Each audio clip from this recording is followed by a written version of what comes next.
Yarın. Yarın. Yarın.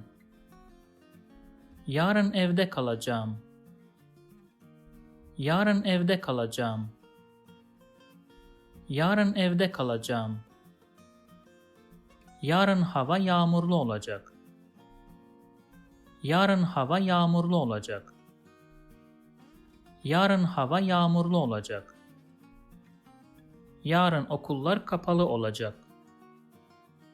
Yarın okullar kapalı olacak. Yarın okullar kapalı olacak.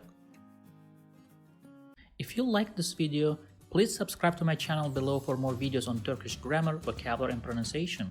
Also, if you think this video can benefit somebody else, please share it with them. Last, if you have any comment or request, please provide your feedback in the comment section below and I'll do my best to respond as soon as possible.